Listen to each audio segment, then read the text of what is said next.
Jeff Bezos, Amazon के संस्थापक, ने वाणिज्य और प्रौद्योगिकी की दुनिया को उस तरह से आकार दिया है जैसा बहुत कम लोग कर पाए हैं। साधारण शुरुआत से दुनिया के सबसे अमीर और प्रभावशाली व्यक्तियों में से एक बनने की उनकी यात्रा दृष्टि, दृढ़ संकल्प और लगातार नवाचार की उल्लेखनीय कहानी है। 12 जनवरी 1961 को अल्बुकर्क, न्यू मैक्सिको में जन्मे बेजोस ने तकनीक और उद्यमिता में प्रारंभिक रुचि दिखाई, दो ऐसी बातें जो उनके करियर को परिभाषित करने वाली थीं। उनकी कहानी महत्वाकांक्षा, गणनात्मक जोखिम और इंटरनेट की शक्ति में अटूट विश्वास का एक अद्भुत मिश्रण है। बेजोस का पालनपोषण उनकी मां, जैकलीन, और उनके सौतेले पिता, मिगुएल बेजोस, एक क्यूबाई प्रवासी द्वारा हुआ, जो किशोरावस्था में संयुक्त राज्य अमेरिका आए थे। उनका प्रारंभिक जीवन यह जानने की गहरी जिज्ञासा से चिह्नित था कि चीजें कैसे काम करती है, जिसे वे अक्सर खुद के आविष्कारों और नई चीजों को जानने के माध्यम से समझते थे। उन्होंने असाधारण शैक्षणिक उत्कृष्टता दिखाई, जिससे उन्हें प्रिंसटन विश्वविद्यालय में दाखिला मिला, जहां से उन्होंने 1986 में कंप्यूटर विज्ञान और इलेक्ट्रिकल इंजीनियरिंग में स्नातक की डिग्री प्राप्त की। कॉलेज के बाद बेजोस ने वित्तीय क्षेत्र में अपना करियर शुरू किया, जिसमें कुछ कंपनियों में काम किया, जिनमें हेज फंड डीई शो भी शामिल था। यहीं पर उन्होंने पहली बार इंटरनेट की क्षमता को पहचाना। 1990 के दशक की शुरुआत में इंटरनेट अभी भी अपने शुरुआती चरण में था, लेकिन बेजोस ने देखा कि इसकी वृद्धि अभूतपूर्व होने वाली है। जब कई लोगों ने इंटरनेट को एक छोटे या अस्थायी प्रौद्योगिकी के रूप में खारिज कर दिया, तब बेजोस ने इसमें एक अवसर देखा। 1994 में उन्होंने डीई शो में अपनी उच्च वेतन वाली नौकरी छोड़ दी और सिएटल चले गए, जहां उन्होंने अपने किराए के घर के गैरेज में अमेज़न की स्थापना की। कंपनी की शुरुआत एक ऑनलाइन बुक स्टोर के रूप में हुई, लेकिन बेजोस की अमेज़न के लिए दृष्टि इससे कहीं अधिक व्यापक थी। वह इसे हर चीज की दुकान बनाना चाहते थे, एक ऐसा बाजार जहां लोग ऑनलाइन अपनी मनचाही वस्तु खरीद सकें। अमेज़न के शुरुआती दिन चुनौतीपूर्ण थे। कई स्टार्टअप की तरह कंपनी को संदेह, वित्तीय संघर्षों और कड़ी प्रतिस्पर्धा का सामना करना पड़ा, लेकिन बेजोस अपने दीर्घकालिक दृष्टिकोण पर अडिग रहे।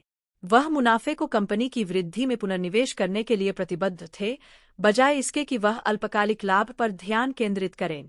यह निर्णय अमेज़न के अस्तित्व और अंततः इसके प्रभुत्व के लिए महत्वपूर्ण साबित हुआ। 1990 के दशक के अंत तक अमेज़न ने पुस्तकों से आगे बढ़ते हुए इलेक्ट्रॉनिक्स, कपड़े और घरेलू वस्तुओं सहित कई प्रकार के उत्पादों की पेशकश शुरू कर दी थी। 1997 में कंपनी ने शेयर बाजार में कदम रखा, और हालांकि शुरुआती समय में इसके शेयर की कीमत में उतार चढ़ाव आया, बेजोस को विश्वास था कि अमेज़न खुदरा उद्योग में क्रांति लाएगा। अमेज़न की सफलता के पीछे मुख्य कारक बेजोस की ग्राहक संतुष्टि के प्रति दीवानगी रही है। शुरुआत से ही उन्होंने एक निर्बाध खरीदारी अनुभव प्रदान करने को प्राथमिकता दी, जिसमें सुविधा, तेज़ शिपिंग और प्रतिस्पर्धी मूल्य पर ध्यान केंद्रित किया गया। यह ग्राहक प्रथम दर्शन अमेज़न की संस्कृति के मूल में रहा है, और इसने कंपनी को एक विशाल, वफादार उपयोगकर्ता आधार बनाने की अनुमति दी है। बेजोस के नेतृत्व में अमेज़न ने कस्टमर रिव्यू, व्यक्तिगत सिफारिशें और प्राइम सदस्यता कार्यक्रम जैसी नवाचारों की शुरुआत की, जो 2 दिन की मुफ्त शिपिंग और स्ट्रीमिंग सेवाओं तक पहुंच प्रदान करता है। जैसे जैसे अमेज़न बढ़ता गया, बेजोस ने यह देखना शुरू किया कि कंपनी और क्या हासिल कर सकती है। उन्होंने विश्व स्तरीय लॉजिस्टिक्स नेटवर्क बनाने में भारी निवेश किया, जिसमें दुनिया भर में गोदाम और वितरण केंद्र शामिल थे। इसने अमेज़न को तेज और अधिक कुशल डिलीवरी विकल्प पेश करने की अनुमति दी, जिससे ई-कॉमर्स में उसकी स्थिति और मजबूत हो गई।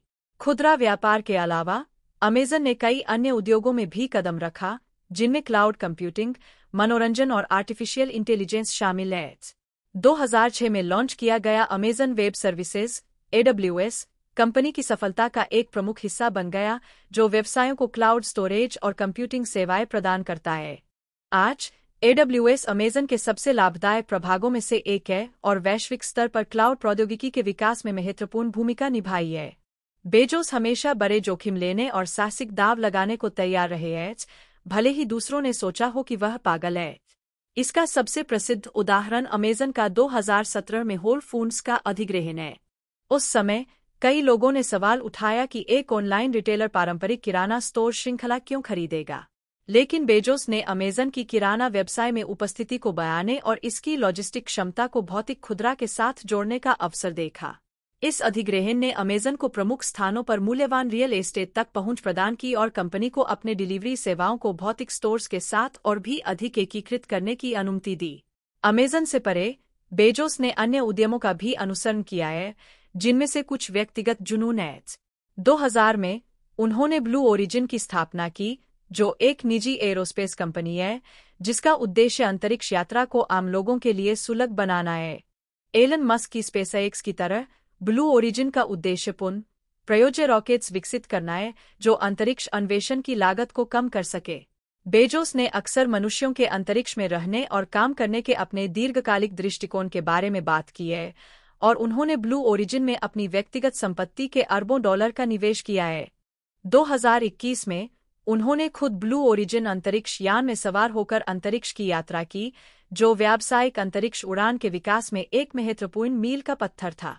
प्रौद्योगिकी और अंतरिक्ष में अपने प्रयासों के अलावा बेजोस ने मीडिया में भी महत्वपूर्ण प्रभाव डाला है। 2013 में उन्होंने $250 मिलियन में द वाशिंगटन पोस्ट खरीदा।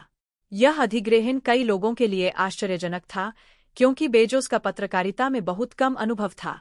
हालांकि उनके स्वामित्व में द वाशिंगटन पोस्ट वित्तीय और संपादकीय दोनों रूप से फला फूला। बेजोस ने अखबार को डिजिटल युग में ढालने और इसकी वैश्विक पाठक संख्या का विस्तार करने में अपनी तकनीकी विशेषज्ञता का उपयोग किया। अपने करियर के दौरान बेजोस को अमेजन के व्यापारिक तौर तरीकों के लिए आलोचनाओं का सामना करना पड़ा है, विशेष रूप से इसके कर्मचारियों के साथ व्यवहार और छोटे व्यवसायों पर इसके प्रभाव के लिए। अमेजन पर अपने गोदामों में तीव्र दबाव और लंबे घंटों की संस्कृति को बढ़ावा देने का आरोप लगाया गया है और आलोचकों का कहना है कि कंपनी का प्रभुत्व स्वतंत्र खुदरा विक्रेताओं को नुकसान पहुंचाता है जो इसके पैमाने और मूल्य निर्धारण शक्ति से प्रतिस्पर्धा नहीं कर सकते। इन आलोचनाओं के जवाब में बेजोस ने अमेजन की नवाचार और दक्षता के प्रति प्रतिबद्धता पर जोर दिया है, यह तर्क देते हुए कि कंपनी नौकरियां पैदा करती है और उपभोक्ताओं को मूल्यवान सेवाएं प्रदान करती है।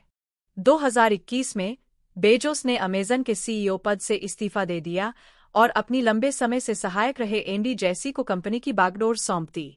वह कंपनी के कार्यकारी अध्यक्ष के रूप में शामिल रहते हैं और अपनी अन्य परियोजनाओं, विशेष रूप से ब्लू ओरिजिन पर ध्यान केंद्रित करते हैं। हालांकि बेजोस ने अमेजन के दैनिक संचालन से पीछे हट गए हैं, लेकिन कंपनी और वैश्विक अर्थव्यवस्था पर उनका प्रभाव गहरा बना हुआ है। बेजोस की विरासत निरंतर नवाचार और विघटन की है। उन्होंने खरीदारी के तरीके को बदल दिया, क्लाउड कंप्यूटिंग को व्यवसायों के लिए एक आवश्यक उपकरण बना दिया और अंतरिक्ष अन्वेषण में नए मोर्चे खोले।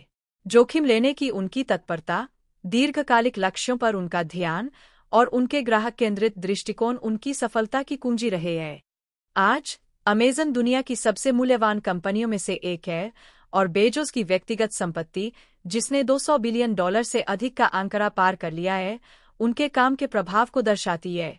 फिर भी अपनी अपार संपत्ति और उपलब्धियों के बावजूद बेजोस भविष्य की अपनी दृष्टि से प्रेरित रहते हैं, चाहे वह अमेजन के निरंतर विस्तार के माध्यम से हो या अंतरिक्ष में उनकी महत्वाकांक्षाओं के माध्यम से। आने वाले वर्षों में जेफ बेजोस प्रौद्योगिकी, वाणिज्य और नवाचार में एक केंद्रीय व्यक्ति बने रहने की संभावना है। उनकी प्रवृत्तियों का अनुमान लगाने की क्षमता, प्रयोग के प्रति उनकी प्रतिबद्धता और प्रौद्योगिकी की परिवर्तनकारी शक्ति में उनका अटूट विश्वास यह सुनिश्चित करता है कि आने वाली पीढ़ियों तक उनका प्रभाव महसूस किया जाएगा।